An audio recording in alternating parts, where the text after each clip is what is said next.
Hello students, how are you? I hope that you all are well and safe at your home. So, in last video, we have done exercise 3.3.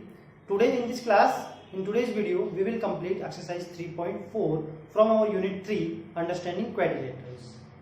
Okay, so from exercise 3.4, first question on the board. So look, question number 1.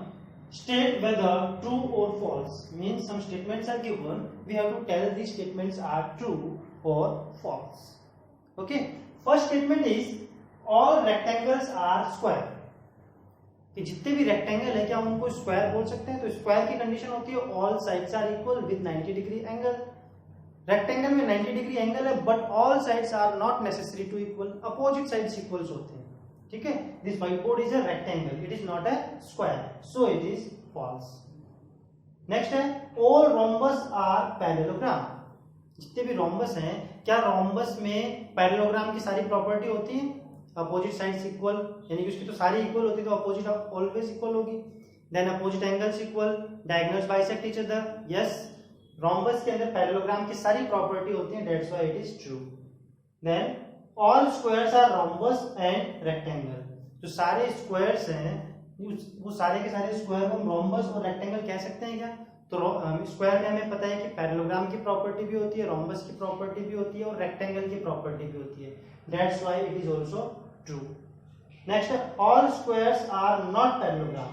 ये कह रहा है कि squares parallelogram नहीं होते, but squares तो parallelogram भी होते हैं बिकॉज उसमें पैरेललोग्राम की प्रॉपर्टी होती है, बट ये कह रहा है नहीं होते, that's why it is false.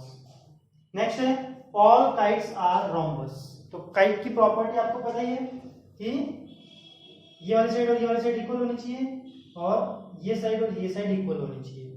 This question is saying all kites are rhombus.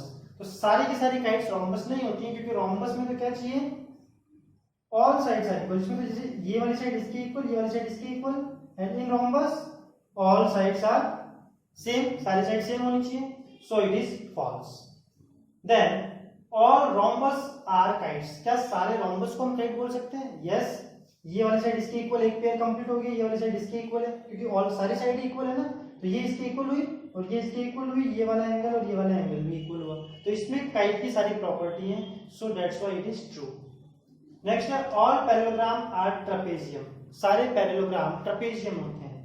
तो ये आपके पास सपोज एक पैरेललोग्राम है. ट्रेपेजियम की प्रॉपर्टी क्या है कि एक अपोजिट साइड्स का पेयर पैरेलल होना चाहिए. तो इसमें ये वाली साइड और ये वाली साइड पैरेलल है, तो इसमें कौन सी प्रॉपर्टी आ गई? ट्रेपेजियम की प्रॉपर्टी आ गई. दूसरी साइड से हमें मतलब नहीं है, एक साइड का पेयर अपोजिट साइड का पेयर पैरेलल होना चाहिए. तो ऑल पैरेललोग्राम्स आर ट्रेपेजियम. ठीक है, but all trapeziums are not parallel. Okay, then all squares are trapezium. क्या सारे स्क्वायर भी ट्रेपेजियम होते हैं? तो स्क्वायर पैरेललोग्राम होते हैं और पैरेललोग्राम ट्रेपेजियम होते हैं, that's why it is also true. Now question number 2.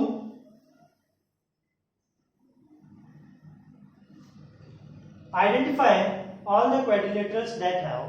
वो सारे क्वाड्रिलेटरल्स आपको आइडेंटिफाई करने हैं जिनमें फर्स्ट है 4 sides of equal length. Equal length की अगर 4 साइड्स हैं तो उसे हम क्या कहेंगे? Square and rhombus.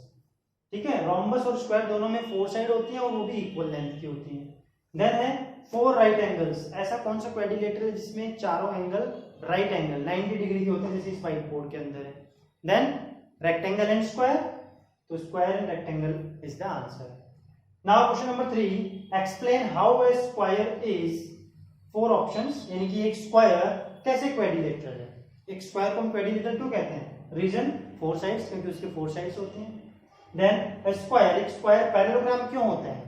Because parallelogram की प्रॉपर्टी क्या होती है? अपोजिट साइड्स पैरेलल होनी चाहिए. देन स्क्वायर की opposite sides are parallel, that's why it is a parallelogram. एक स्क्वायर को हम रोम्बस क्यों कहते हैं? रोम्बस की कौन सी खास प्रॉपर्टी है? Yes, parallelogram with 4 equal sides. कोई भी ऐसा पैरेललोग्राम जिसकी 4 इक्वल साइड हैं तो वो क्या होता है? एक रोम्बस होता है. तो स्क्वायर एक पैरेललोग्राम भी है और उसकी चारों साइड इक्वल है, that's why it is a parallelogram. Now rectangle. तो रेक्टेंगल की कौन सी खास प्रॉपर्टी है कि रेक्टेंगल एक ऐसा पैरेललोग्राम होता है जिसका हर एंगल 90 डिग्री होता है. तो ऐसी ये सारी चीजें स्क्वायर में भी होती हैं. A parallelogram with all angles 90 degree. Okay, take the screenshot. Okay, now question number 4 and 5 on the board. Look at the question number 4. Name the quadrilateral. उस quadrilateral का नाम बताओ whose diagonals A B C, उसके diagonals की तीन अलग अलग property, तीन अलग अलग कंडीशन आपको बताइए. फर्स्ट कंडीशन है if diagonals bisect each other. अगर diagonal एक दूसरे को bisect करते हैं तो वो कौन सी शेप हो सकती है? तो पैरेललोग्राम के diagonals एक दूसरे को bisect करते हैं तो it is a parallelogram. Then rectangle is also a parallelogram. Rhombus and square, ये चारों शेप पैरेललोग्राम होती हैं. सो ये चारों की चारों शेप हो सकती हैं जिसके डायगोनल्स बाइसेक्ट ईच अदर करते हैं. सेकंड है are perpendicular bisector of each other, यानी कि दोनों के दोनों जो डायगोनल्स हैं वो एक दूसरे को बाइसेक्ट करते हैं but on 90 degree right angle पे बाइसेक्ट करते हैं. सो ये किसकी प्रॉपर्टी है? Rhombus. So rhombus here and square is also rhombus, that's why square is also here. Next है आर इक्वल, जिसके डायगोनल्स इक्वल होते हैं. सो रेक्टेंगल के डायगोनल इक्वल होते हैं and square is also rectangle, that's why it is rectangle and square. Okay, question number 5. Explain why a rectangle is a convex quadrilateral. Convex and concave, दो quadrilateral आपको बताए थे. Concave जो अंदर घुसा हुआ रहता है, कॉन्वेक्स जो अंदर नहीं घुसा हुआ होता. कॉनकेव का कोई ना कोई एंगल 180 से ज्यादा होता है और उसका जो डायगोनल है वो उससे बाहर भी बन सकता है. दैट्स व्हाई जो रेक्टेंगल है वो कॉन्वेक्स क्वाड्रिलेटरल क्यों होता है? Because it's all angles are less than 180, क्योंकि सारे एंगल रेक्टेंगल के 90 डिग्री होते हैं तो 180 से छोटे हो गए.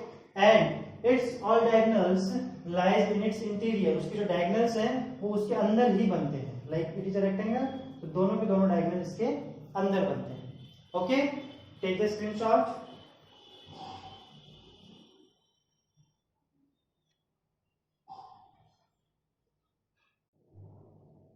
Okay students, now last question of this exercise, question number 6. So look at the question. ABC is a right angled triangle, यानी कि जो ABC है वो right angled triangle है and O is the, जो O है midpoint of side opposite to the right angle, यानी जो O है वो उस साइड का midpoint है जो किसके अपोजिट है? राइट एंगल की, यानी कि ओ एसी साइड का मिड पॉइंट है तो ये एंगल बी के अपोजिट है, यानी बी को राइट एंगल बता दिया आपको इस क्वेश्चन में. Okay, now explain why O is, यानी कि आपको एक्सप्लेन करना है कि जो ओ है वो क्यों है equidistant from A B C, यानी जो ओ है वो ए से भी उतनी दूरी पे है, बी से भी उतनी डिस्टेंस पे है और सी से भी उतने ही डिस्टेंस पे है. ओके, सो सॉल्यूशन स्टार्ट करते हैं. गिवन, सबसे पहले क्वेश्चन में इंफॉर्मेशन क्या गिवन है वो लिखते हैं. इन ट्रायंगल एबीसी में एंगल बी इज 90, बी 90 है और बी के सामने वाली साइड जो एसी है उसपे ओ उसका मिड पॉइंट है. O is the midpoint of the side opposite to the right angle. Okay, so O is the midpoint of AC, AC का मिड पॉइंट है. सो ओ ए इक्वल टू ओ सी, ये mid point है यानी ओ ए और ओ सी ये दोनों equal है. Okay, now to proof क्या करना है? O is equidistant from ABC. अगर ये इक्वी डिस्टेंस है इसका मतलब OA equal to OC equal to OB, OA equal to OC equal to OB. तो इसमें दो चीज तो ऑलरेडी प्रूव है, OA और OC. आपको सिर्फ इसके अंदर OB को इक्वल प्रूफ करना है. ओके, नाउ अब हम प्रूफ करते हैं. प्रूफ में सबसे पहले कंस्ट्रक्शन होगा. सेम फिगर जो आपको यहाँ पे दी हुई है वो फिगर तो बनी हुई है. ओके, ड्रॉ एडी, आपको एक एडी लाइन ड्रॉ करनी है पैरेलल टू बीसी. ये पैरेलल का साइन होता है जो बीसी के पैरेलल होगी, यानी ए से एक लाइन ड्रॉ करनी है जो बीसी के पैरेलल होगी. ओके, तो यहाँ पे हम एक लाइन ड्रॉ करते हैं. ये कंस्ट्रक्शन को हम डॉटेड लाइन से दिखाते हैं कि ये बाद में ड्रॉ किया हुआ है. Okay, now draw CD parallel to AB. एक सीडी लाइन ड्रॉ करेंगे जो एबी के पैरेलल होगी. तो ये हमने यहाँ पे सीडी ड्रॉ कर दी. ओके, ये बिल्कुल इसके सेंटर में होगा. ये पहले से बना हुआ है आपका O. Okay, then join OD, इस O और D इसको ज्वाइन करना है. तो ये हमने इसको ज्वाइन कर दिया. Okay, now ABCD is a parallelogram. ABCD जो है ABCD वो एक पैरेललोग्राम बन गया. व्हाई? बिकॉज इसमें AD और BC ये पैरेलल है, CD and AB, CD and AB ये भी पैरेलल है। तो किसी भी क्वाड्रिलेटरल में आपको अगर अपोजिट साइड्स पैरेलल होती हैं तो वो क्या बन जाता है, parallelogram. Okay, now angle B 90, इसका जो एंगल B है ये कितना है, 90 डिग्री। अब अगर पैरेललोग्राम में एक एंगल 90 है तो उसके सामने वाला एंगल भी 90 होगा, अपोजिट एंगल, और उसके पास वाला एंगल भी 90 होगा। अपोजिट एंगल तो वैसे इक्वल होते हैं, पास वाले एंगल का टोटल 180 होता है एडजेसेंट एंगल, तो 90 + 90 180, 90 + 90 180। So angle B is 90, so all other angles also 90. So it is a rectangle also. कोई भी पैरेललोग्राम जिसमें सारे एंगल अगर 90 आ जाते हैं तो वो रेक्टेंगल भी बन जाता है। So it is a rectangle also. ये जो पूरी शेप है ये क्या बन गई है, rectangle. Now diagonals of rectangles, rectangle are equal.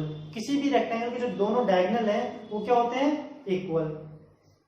So AC = BD, AC और ये BD ये दोनों इक्वल है, ठीक है। Since it is a parallelogram, यानी कि जबकि ये एक पैरेललोग्राम है, so it's diagonals bisect also. Parallelogram के डायगोनल्स क्या करते हैं, बाइसेक्ट करते हैं। तो इसके डायगोनल्स बाइसेक्ट करेंगे तो AC का हाफ और BD का हाफ दोनों इक्वल होंगे, यानी ये ऑलरेडी यहाँ पे इक्वल है, तो बाइसेक्ट करेंगे तो इन दोनों का हाफ भी क्या होगा, इक्वल होगा। ओके, देन AC का हाफ हम क्या लिख सकते हैं, OA, एंड BD का हाफ हम क्या लिख सकते हैं, OB।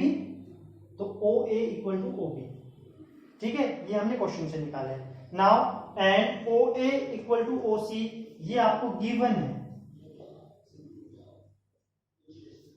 OA = OC। Now OA OB के भी इक्वल है, OA OC के भी इक्वल है, तो मीन्स OB और OC भी तो दोनों साथ में इक्वल हुए। सो OA = OB = OC, ये तीनों के तीनों इक्वल हो गए जो आपको यहाँ पे इक्वल प्रूव करने थे।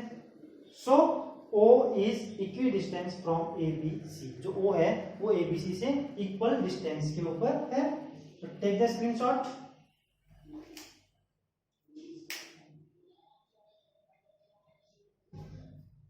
ओके स्टूडेंट्स, आई होप कि आपको ये एक्सरसाइज और ये पूरी यूनिट अच्छे से समझ में आ गई है। अगर कहीं पे कोई डाउट है then you can message me on my videos के ऊपर आप मैसेज डाल के अपने डाउट्स पूछ सकते हैं, then I will clear. And इन वीडियोज को बार बार देखने से, दोबारा देखने से, या स्पेशली जो इंट्रोडक्शन ऑफ प्रॉपर्टीज वाली वीडियो है उनको अगर आप 2-3 बार दोबारा कॉन्सेंट्रेशन के साथ देखेंगे तो आपके डाउट्स जो है वो ऑटोमेटिक क्लियर हो जाएंगे। ओके, सो मिलते हैं नेक्स्ट यूनिट के अंदर। Till then take care, bye.